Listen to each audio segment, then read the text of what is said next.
أعوذ بالله من الشيطان الرجيم بسم الله الرحمن الرحيم إن أنزلناه في ليلة القدر আল্লাহ সুবহানাহু ওয়া তাআলা একটি বছরের মধ্যে 12টি মাসের মধ্যে সর্বোত্তম এবং সর্বশ্রেষ্ঠ একটি মাস নির্ধারণ করেছেন। সেই মাসটির নাম হলো রমাদান মাস। এই রমজান মাস এমন একটি অধ্যায়, আল্লাহ সুবহানাহু ওয়া তাআলার দরবারে বান্দা পাপ করে থাকে, সওয়াব অর্জন করে থাকে। পাপ মোচন এবং অধিক সওয়াব লাভের একটা শ্রেষ্ঠ মাধ্যম এবং শ্রেষ্ঠ পথ এবং শ্রেষ্ঠ অধ্যায় হচ্ছে এই রমজান মাস। এই রমজান মাসে বান্দা তার চাহিদা মোতাবেক পাপ এবং চাহিদা মোতাবেক সওয়াব অর্জন আমাদের প্রতিপালক মহান আল্লাহ সুবহানাহু ওয়া তাআলার কাছ থেকে চেয়ে নিতে পারে। সওয়াব অর্জন এবং পাপ আমল তত বেশি আল্লাহ সুবহানাহু ওয়া তাআলা আমাদেরকে ক্ষমা করে দিবেন, মাফ করে দিবেন এবং আমলনামায় বেশি বেশি সওয়াব লিখবেন।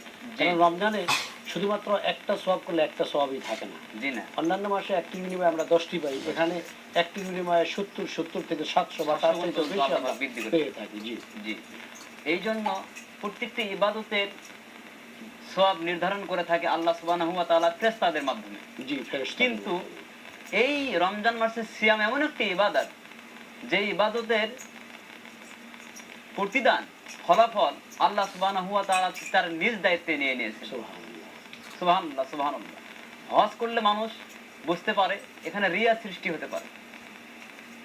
সালাত আদায় করলে এখানে মানুষ দেখানো অনেকে সালাত আদায় করতে পারে, এখানে রিয়া সৃষ্টি হতে পারে।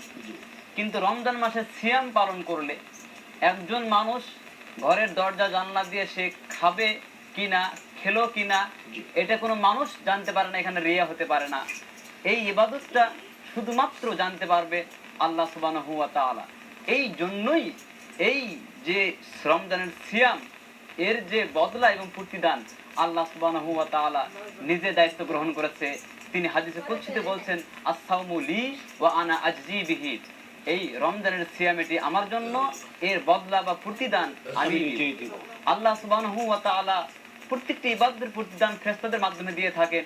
কিন্তু এখানে রমজানের সিয়ামের জন্য আল্লাহ রাব্বুল আলামিন কতটুকু কি পরিমাণ, কত পরিমাণ সওয়াব আল্লাহ আমাদের জন্য দিবেন আল্লাহু আ'লাম, সেটা শুধুমাত্র আল্লাহ সুবহানাহু ওয়া তাআলা। শুনবো আরো আলোচনা। এই পর্যায়ে আমরা একটা বিরতিতে যাব, বিরতির পরে এসে ইনশাআল্লাহ আপনাদের সাথে আরো কথা হবে। আমরা আরো কোরআন হাদিসের আলোকে আলোচনা শুনবো, যাতে করে আমাদের আমলকে আল্লাহ সুবহানাহু ওয়া তাআলা সুন্দর করে দেয়, আমলকে সুন্দরভাবে পরিমার্জিত করে দেন।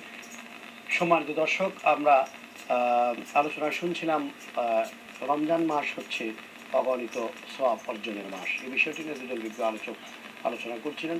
এই পর্যায়ে আমরা একটা বিরতিতে যাব, বিরতির পরে এসে ইনশাআল্লাহ আপনাদের সামনে বাকি আলোচনা করব। আশা করি সে পর্যন্ত আপনারা সকলেই আমাদের সাথেই থাকবেন।